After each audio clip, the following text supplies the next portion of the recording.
Ô Silas, o Miller teve aqui, contou um pouquinho do começo dele, do acidente, né, dele ter sido chamado pelo Cilinho para um treino, bem, toda aquela história. Para você, como é que você virou menudo?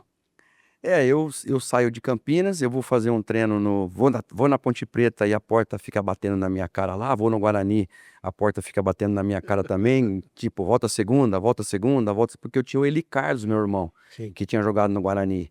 E aí, mas os caras não davam muita bola, eu era muito magrinho, né?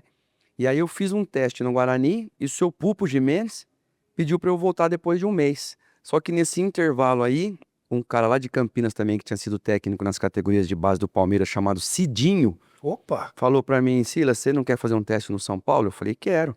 Eu trabalhava na De Pascoal.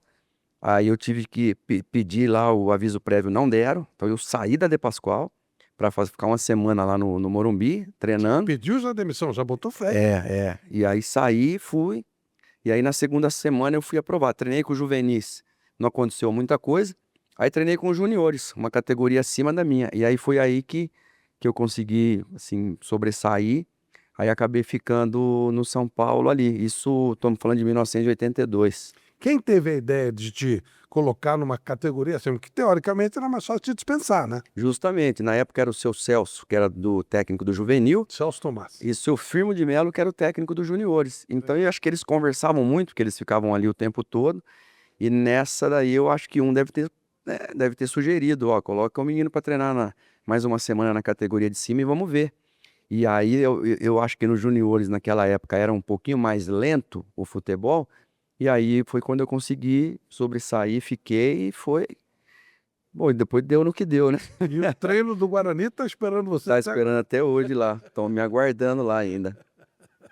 Qual foi a influência do teu irmão nesse processo todo? Seu irmão era um baita jogador. O Eli foi a inspiração, né? O Eli jogou no Flamengo, no Fluminense, no Guarani, no Cruzeiro, no Curitiba, né? E o Eli foi a inspiração tanto pro Paulo, né, meu irmão gêmeo, como para mim. O Paulo era zagueiro. Aí o Paulo foi para o São Bento de Sorocaba. Depois do São Bento ele vai para o México. Ele vai para o México, do México ele vai para Portugal e Portugal Itália. Mas o Eli sempre foi aquele que inspirou a gente. A mãe morreu, a gente tinha 5 anos de idade, família de 9 filhos, 6 mulheres e 3 homens. E o pai faleceu quando a gente tinha 20. Então foi difícil pro Eli conseguir dobrar o pai, para deixar a gente jogar Ele era o mais também. velho. O Eli era o mais velho, porque o Eli saiu muito cedo de casa. Aí imagina, o pai perdeu a esposa, eu e o Paulo, 5 anos de idade, com 12, 13, a gente começa a querer jogar futebol, então ele também não queria que os 2 filhos mais novos, né, saíssem de casa, mas o Eli conseguiu convencê-lo, e aí foi quando ele liberou a gente para ir. Quando ele falece, eu tinha 20 anos e eu já estava morando no estádio, lá no Morumbi.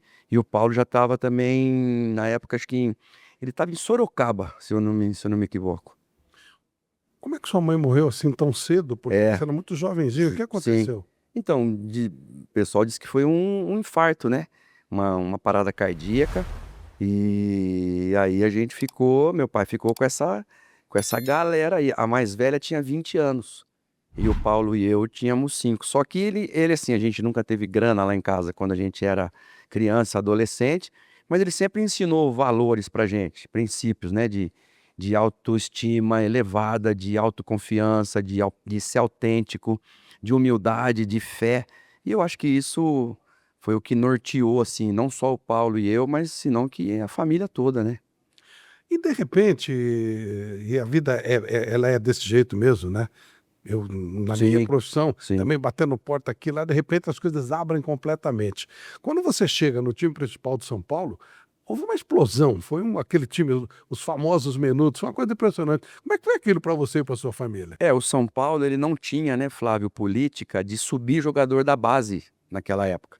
O São Paulo emprestava os meninos que terminavam a Isso. idade, aqueles que se destacavam, Rio Preto, Piracicaba, Jaú, Santo André, aqueles que se destacavam, Campinas mesmo, o São Paulo trazia de volta. Mas aí aparece o Cilinho, que tinha aquela política de revelar jogadores. E aí ele viu lá no Miller e em mim 2 promessas. O Sidney já estava lá, também oriundo ali das categorias de base. O Gualberto também já estava lá. Uhum. E aí foi quando a gente vai para a seleção de base, o Miller e eu.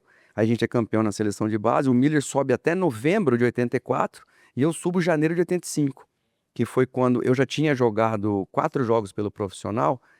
Fui enviado pelo Paulo Forlan, que foi nosso técnico no juniores. E aí o Valdir de Moraes estava como interino. Eu não lembro se era acho, era o Travalini que tinha saído do principal, ou o Rubens, acho que era o Travalini.